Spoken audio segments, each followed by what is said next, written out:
Bonjour, j'espère que vous allez bien. Je suis très contente d'être avec vous aujourd'hui dans cette nouvelle vidéo et je vais parler de l'hygiène bucco-dentaire. Tout le monde sait qu'il faut brosser les dents 3 fois par jour, matin, midi et soir, et aussi il faut rincer la bouche avec de produits spéciaux pour ça. Mais la plupart d'entre nous oublient qu'il y a d'autres routines à ne pas négliger si on veut avoir une haleine fraîche toute la journée et aussi pour avoir des dents en bonne santé. La première routine qu'il ne faut pas négliger pour éviter d'avoir une mauvaise haleine et aussi pour avoir des dents en bonne santé, c'est d'utiliser le fil dentaire avant de brosser les dents. C'est-à-dire, ce fil dentaire sert pour enlever le reste des aliments qui sont coincés entre nos dents. Parce que si on n'enlève pas tout ce reste des aliments, ça peut être la cause d'une mauvaise haleine et aussi ça peut être la cause des caries. Et donc, c'est très important d'enlever le reste des aliments qui sont coincés entre nos dents à l'aide d'un fil dentaire. Le fil dentaire se présente sous plusieurs formes. Moi, j'ai ça en ce moment. Je l'ai acheté en pharmacie, qui se présente comme ça. J'en ai aussi qui se présente comme ça. Comme ça. Et ça, il ne faut pas le négliger parce que ça aide beaucoup pour avoir une haleine fraîche. Mais si vous n'avez pas des fils dentaires spéciaux pour enlever le reste des aliments qui sont coincés entre nos dents, vous pouvez utiliser le fil pour coudre. Oui, c'est aussi efficace, hein? La deuxième routine qu'il ne faut pas négliger, c'est de nettoyer la langue, c'est-à-dire quand on brosse les dents. Ensuite, il ne faut pas oublier de nettoyer la langue. On peut nettoyer notre langue avec notre brosse à dents, mais aussi il existe, je ne sais pas comment dire ça en français, une raclette. Il existe une raclette spéciale pour nettoyer la langue, surtout au fond, parce que les bactéries restent au fond et si on ne les enlève pas comme il faut, ça peut être l'origine d'une mauvaise haleine. Donc, c'est aussi très important de nettoyer la langue. Moi, j'ai ça, je l'ai acheté en pharmacie, mais peut-être au supermarché, on peut aussi trouver ce truc, je ne sais pas comment ça s'appelle exactement en français. La troisième routine qu'il ne faut pas aussi négliger, et c'est sûr que la plupart d'entre nous ne pensent pas à quel point cette routine est aussi très importante pour l'hygiène bucco-dentaire. C'est le nettoyage de notre brosse à dents. Est-ce que vous avez déjà pensé une seule fois qu'il faut aussi nettoyer notre brosse à dents si on veut avoir une haleine fraîche et aussi pour avoir des dents en bonne santé? Parce que les brosses à dents qui n'est jamais nettoyé, ça peut être le responsable d'une mauvaise haleine et aussi des problèmes des caries.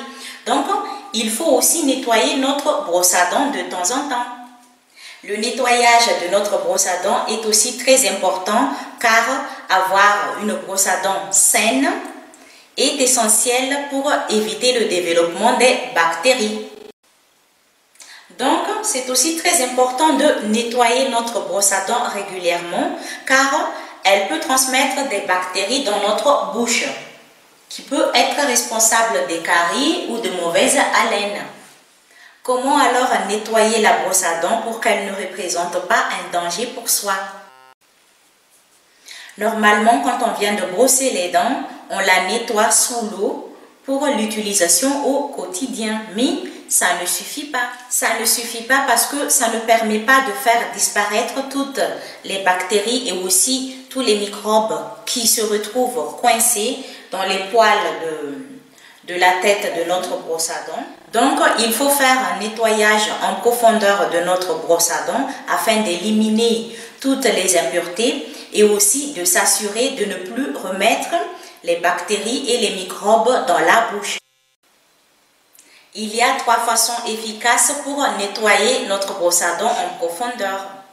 La première façon, on peut utiliser le bain de bouche pour nettoyer notre brosse à dents. Le bain de bouche est efficace pour éliminer les bactéries dans la bouche et donc il est logique que c'est aussi efficace pour nettoyer la brosse à dents. Alors, il suffit juste de verser dans un verre le bain de bouche et il faut tremper la brosse à dents comme ça. Si vous avez la brosse à dents manuelle comme ça, vous la trempez comme ça. Ou bien si vous avez la brosse à dents électrique, il faut enlever la tête et il faut tremper ça là où il y a le bain de bouche dans un verre. Et il faut la laisser tremper pendant 30 minutes. Et ensuite, on peut brosser les dents avec. La deuxième façon pour nettoyer en profondeur notre brosse à dents, c'est d'utiliser le vinaigre blanc. C'est-à-dire, il faut bouillir à peu près 200 ou 250 ml d'eau. Et ensuite, il faut y verser 3 cuillères à soupe de vinaigre blanc. Et ensuite, il faut tremper la brosse à dents à l'intérieur pendant 30 minutes. Et après 30 minutes, il faut rincer la brosse à dents à l'eau claire pour retirer les dernières bactéries et aussi pour, pour enlever le goût du vinaigre blanc. La troisième façon pour nettoyer en profondeur une brosse à dents, c'est d'utiliser le bicarbonate de soude alimentaire. C'est très simple. Il suffit juste de verser dans l'eau tiède une cuillère à soupe de bicarbonate de soude alimentaire. C'est-à-dire dans un verre d'eau tiède de 200 ml à peu près. Et ensuite, il faut tremper la brosse à dents à l'intérieur et il faut laisser tremper la brosse à dents toute la nuit. Et le lendemain, il ne faut pas oublier de la rincer à l'eau claire. Donc, c'est à vous de choisir si vous voulez nettoyer en profondeur votre brosse à dents avec le bain de bouche ou bien avec le vinaigre blanc ou bien avec le bicarbonate de soude alimentaire. Et ce nettoyage se fait 2 fois par mois. Une chose qui est aussi très importante pour l'hygiène bucco-dentaire, il faut changer la brosse à dents tous les 3 mois. Mais si les poils de votre brosse à dents ne sont plus parallèles et droits, là, vous pouvez la changer même si elle n'est pas encore, même si ce n'est pas encore 3 mois que vous l'avez achetée, vous pouvez la changer de suite. Mais le délai maximum, c'est 3 mois. C'est tout pour aujourd'hui et j'espère que cette vidéo vous a plu. Et aussi, une chose qui est très importante, il faut consulter un dentiste 1 ou 2 fois par an. Je vous laisse et à bientôt.